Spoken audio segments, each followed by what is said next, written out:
കൊച്ചി താന്തോണി തെരുവിലെ തുരുത്തിലെ വെള്ളപ്പൊക്കത്തിന് പരിഹാരം കാണാത്തതിൽ പ്രതിഷേധം ശക്തമാവുകയാണ്. ഗോശ്രീ ഡെവലപ്മെന്റ് അതോറിറ്റി ഓഫീസിന് മുന്നിലാണ് താന്തോണി തുരുത്തിലെ നിവാസികളുടെ പ്രതിഷേധം. സ്ത്രീകളും കുട്ടികളും അടക്കം 100-ലേറെ പേരാണ് ഇവിടെ പ്രതിഷേധത്തിൽ അണിനിരക്കുന്നത്. കിരൺ കുമാർ വിവരങ്ങളുമായി ചേരുന്നു. കിരൺ, വിശദാംശങ്ങൾ.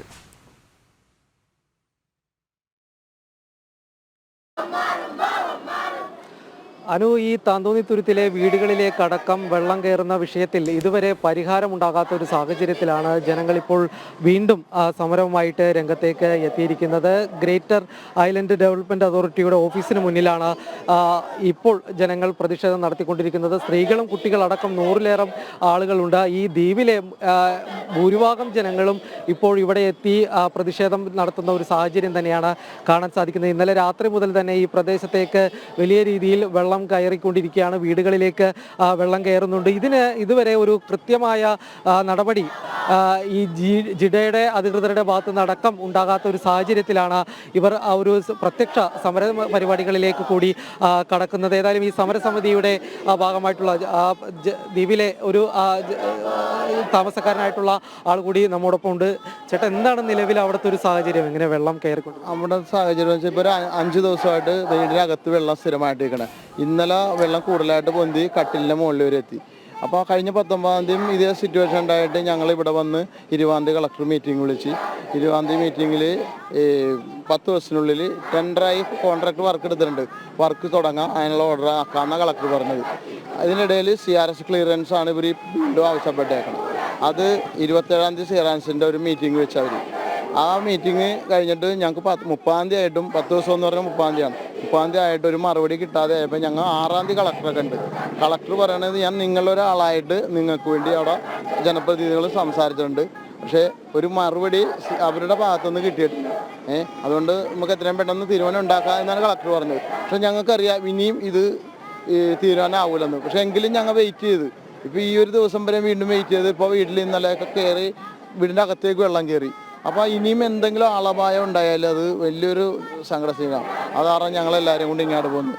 ഇനിയിപ്പോൾ ഞങ്ങളുടെ തീരുമാനം എന്താണെന്ന് വെച്ചാൽ ഇവിടെ നിന്ന് പോണില്ല. ഇവിടെ ഞാൻ കഴിഞ്ഞ 19-ാം തീയതി ഞങ്ങൾ പറഞ്ഞിട്ടുണ്ട് ഇനിയുള്ള ഞങ്ങളുടെ രീതി എന്താണെന്ന് പറയാൻ പറ്റില്ല. സ്ത്രീകൾ അന്ന് അത്ര രോഷരായിരുന്നു. വാഹനത്തിന് മുമ്പിൽ വരെ ചാടാൻ റെഡിയായി ആൾക്കാർ. അത്രക്ക് ദയനീയാവസ്ഥയാണ്. 20 വർഷമായിട്ട് ഞങ്ങൾ ഈ സമരത്തിൻ്റെ പുറകിലുണ്ട്. ഈ അധികാരികളുടെ വാക്കും കേട്ട് ഞങ്ങൾ ഇവിടുന്ന് പിരിഞ്ഞു പോണേന്. ഞങ്ങൾ ഇനി ഇവിടുന്ന് പോണ പ്രശ്നമേ ഇല്ല. ഞങ്ങൾ പട്ടിണിയാണെങ്കിൽ ഇവിടെ കിടക്കും. ഞങ്ങളുടെ കയ്യിലെ പൈസ തീർന്നാൽ ഞങ്ങൾ ഇവിടെ പട്ടിണി കിടക്കും.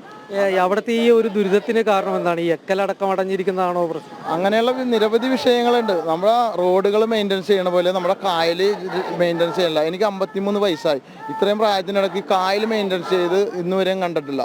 അതിന് നിരവധി ഫണ്ടുകളുണ്ട്, കേന്ദ്ര ഫണ്ടും എല്ലാം ഉണ്ട്. ഇത് ഞങ്ങൾ പല പ്രാവശ്യമൊക്കെ മത്സ്യത്തൊഴിലാളി സംഘടനകൾ ആവശ്യപ്പെട്ടാണ് ഇതൊന്നും ഈ കായൽ എക്കലടിച്ച് മാറ്റാൻ അധികാരികൾ ശ്രദ്ധിച്ചിട്ടില്ല. കണ്ടെയ്നർ ടെർമിനലിൻ്റെ ഭാഗമായിട്ട് ആ റെയിൽവേ പണിതപ്പോൾ അതിൻ്റെ ബണ്ട് ഇട്ടതിൻ്റെ നിർമ്മാണാവശിഷ്ടമൊക്കെ കായലിലേക്ക് ഇടയ്ക്കാണ്. 2000 ഫണ്ടിലെ വെള്ളപ്പൊക്കത്തിൻ്റെ മണ്ണടിഞ്ഞ് വീണ് കായൽ മണ്ടിട്ട കൂടി കുന്നായി നിൽക്കണേണ്. നമ്മുടെ ഈ ദ്വീപുകളിലേക്കും ഈ കരകളിലേക്കൊക്കെ വെള്ളം കയറുന്നത് കായലിന് ആഴമില്ലാത്തതുകൊണ്ടാണ്. കായൽ എത്രയും പെട്ടെന്ന് ആഴം കൂട്ടണം. കായൽ ആഴം കൂട്ടിയെങ്കിൽ മാത്രമേ ഈ പരിസരത്തുള്ള പ്രദേശത്തുള്ള ദ്വീപ്. നിങ്ങൾ ഈ ആവശ്യങ്ങൾ ഉന്നയിച്ച് കളക്ടറോടൊക്കെ ചർച്ച നടത്തിയിരുന്നല്ലോ. അപ്പോൾ ഈ കളക്ടറൊക്കെ എന്താണ് ഒരു തടസ്സമായിട്ട് പറഞ്ഞുകൊണ്ടിരിക്കുന്നത്? കളക്ടർ പറയണത് ഈ സയൻറ്റിസ്റ്റാണ്, കാരണം CRS ഉദ്യോഗസ്ഥന്മാർ അവർ ഒരു കറക്റ്റായിട്ടൊരു മറുപടി തന്നെ ഇല്ലെന്നാണ്. ഇപ്പം ഞങ്ങൾ ആ മിൻസ് എടുത്ത് കളക്ടർ ഞങ്ങളുടെ കൂടെ മീറ്റിങ്ങും CRSൻ്റെ മീറ്റിങ്ങിൻ്റെ മിൻസ് എടുത്തിട്ട് അതിൽ ഇപ്പോൾ അവർ ആവശ്യപ്പെട്ടിട്ടുള്ളത് ജിഡനോടും ഇറിഗേഷനോടും അവർ ആവശ്യപ്പെട്ടിട്ടുള്ളത് ഈ ഫണ്ട് പാസ്സായപ്പോൾ തുടങ്ങിയുള്ള 1 തുടങ്ങിയുള്ള സ്റ്റഡിയാണ് അവർ ആവശ്യപ്പെടണം. 16-18 വെള്ളപ്പൊക്കത്തിൻ്റെ ഹൈറ്റ് ലെവൽ വരെയൊക്കെ അവർ ആ മിൻസിൽ ആവശ്യപ്പെട്ടേക്കാണ്. അപ്പോൾ നിരവധി മറുപടികൾ ഇവർ ഇനിയും കൊടുക്കണം. എന്നിട്ട് എത്ര വർഷം ഞങ്ങൾ കാത്തിരിക്കണം? ഞങ്ങൾക്ക് അവിടെ ജീവിക്കണ്ടേ? ഞങ്ങളെന്താ ഈ സാധാരണ ജനങ്ങളാണ്. ഞങ്ങൾക്കൊരു നീതി, സമ്പന്നർക്ക് വേറൊരു നീതി. അതാണ് ഇന്നിവിടെ കാണുന്നത്. ഞങ്ങളും ഈ ടൗണിൽ കിടക്കണ കൊച്ചിൻ കോർപ്പറേഷൻ്റെ ഒരു ഭാഗമാണത്. എറണാകുളത്തിൻ്റെ തൊട്ട് 300 മീറ്റർ അകലം മാത്രമുള്ളത്. ഞങ്ങൾ ഈ സമ്പന്നരുടെ ഒപ്പം കരം എല്ലാം അടച്ച് ഞങ്ങളും ജീവിക്കണേ. ഞങ്ങൾക്ക് മറ്റു ആനുകൂല്യ വികസനം ഒന്നുമില്ല അവിടെ. ഒരു ബോട്ടാണ് അവിടെ ഓടുന്നത്, റേഷൻ അടിസ്ഥാനത്തിൽ ഓടണം. ഞങ്ങൾ ഇന്നും വഞ്ചിയിലാണ് കുട്ടികളെ സ്കൂളിൽ എത്തിക്കാൻ വേണ്ടി. സമയത്ത് എത്തണമെങ്കിൽ വഞ്ചിയിലാക്കി കൊടുക്കണം. എത്ര അപകടം ഈ അടുത്ത കാലത്തൊക്കെ ഉണ്ടായെന്നറിയോ? മരണങ്ങൾ മുൻപൊക്കെ ഒരുപാട് ഉണ്ടായിട്ടുണ്ട്. ഗർഭിണികൾ വരെ മരിച്ച സംഭവങ്ങൾ ഉണ്ടായിട്ടുണ്ട്. ഇതാണ് അവിടുത്തെ സിറ്റുവേഷൻ. അവിടെ വന്ന് നേരിട്ടൊന്ന് കാണണം. അവിടെ MLA അല്ലാതെ വേറെ ആരും ഈ സർക്കാർ ഉദ്യോഗസ്ഥർ ആരും അങ്ങനെ നേരിട്ട് വന്ന് കാണാനില്ല. കഴിഞ്ഞ 19-ാം തീയതി ഈ ഞങ്ങളുടെ ഫ്രിഡ്ജ്, വാഷിംഗ് മെഷീൻ ചില വീടുകളിലൊക്കെ നഷ്ടപ്പെട്ട് ഇപ്പോഴും അവിടെ മുറ്റത്തിരിപ്പുണ്ട്. അന്ന് വന്നൊരു വില്ലേജിൽ നിന്ന് വന്നിട്ട് വില്ലേജിൽ അവിടെ അവർ ഇരുന്നിട്ട് ഒരു റിപ്പോർട്ട് ഉണ്ടാക്കി അവർ അയച്ചു കൊടുക്കുക ചെയ്താൽ ഇന്ന് ശരിക്കും പ്രശ്നങ്ങൾ മനസ്സിലാക്കാനായിട്ട് ഉദ്യോഗസ്ഥർ പോലും നേരിട്ട് സ്ഥലത്തേക്ക് വന്നിട്ടില്ല. ഉദ്യോഗസ്ഥർ പോലും അവിടെ നേരിട്ട് വന്നില്ല. താലൂക്കിൽ മീറ്റിങ്ങിൽ താലൂക്ക് ഉദ്യോഗസ്ഥന്മാരും എല്ലാവരും ആ മീറ്റിങ്ങിൽ ഉണ്ടായിരുന്നാണ്. ഇറിഗേഷൻ്റെ ആളുകളുണ്ടായാണ്. അങ്ങേയറ്റം ഈ വർക്കെടുത്ത കോൺട്രാക്ടർ അശോകൻ ആലപ്പുഴക്കാരനാണ്. അദ്ദേഹം വരെ ആ മീറ്റിങ്ങിലുണ്ടായി. ആ ഫോട്ടോസൊക്കെ എൻ്റെ കയ്യിലുണ്ട്. 20 തുടങ്ങി സമരം ചെയ്ത പത്രക്കട്ടിങ് എൻ്റെ കയ്യിലുണ്ട്. നിരവധി തവണ സമരം ചെയ്ത് കുത്തിയിരിപ്പ് സമരം ചെയ്ത പത്രക്കട്ടിങ് തെളിവുകളും നിവേദനം കൊടുത്തതും ഓർഡർ ആയതും ഒക്കെ നമ്മുടെ കയ്യിലുണ്ട്.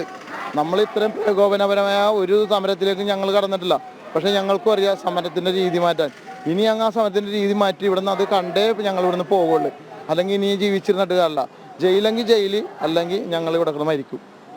ഏതായാലും ഈ കൊച്ചി നഗരത്തിൻ്റെ ഹൃദയഭാഗത്ത് തന്നെയാണ് ഇങ്ങനെ ജനങ്ങൾ വളരെ വർഷങ്ങളായിട്ട് അനുഭവിക്കുന്ന ഒരു ദുരിതത്തിന് പരിഹാരം കാണണമെന്ന് ആവശ്യപ്പെട്ടുകൊണ്ട് ഇപ്പോൾ പ്രത്യക്ഷ സമരത്തിലേക്ക് കടന്നിരിക്കുന്നത്. ഇവരുടെ ഈ ബണ്ടടക്കം, അതായത് ഈ പ്രദേശത്ത് വെള്ളക്കയറ്റം തടയുന്നതിന് വേണ്ടി ബണ്ടടക്കം നിർമ്മിക്കണം എന്നുള്ളൊരു ആവശ്യമാണ് ഇവർ ഉന്നയിക്കുന്നത്. ഈ ആവശ്യം കുട്ടികളടക്കമുള്ളവർ പ്രതിഷേധമുഖം തുറക്കേണ്ട ഒരു സാഹചര്യം എന്നിട്ട് പോലും അധികൃതരുടെ മൗനമാണ് ഇതിൽ അതിശയിപ്പിക്കുന്നത്.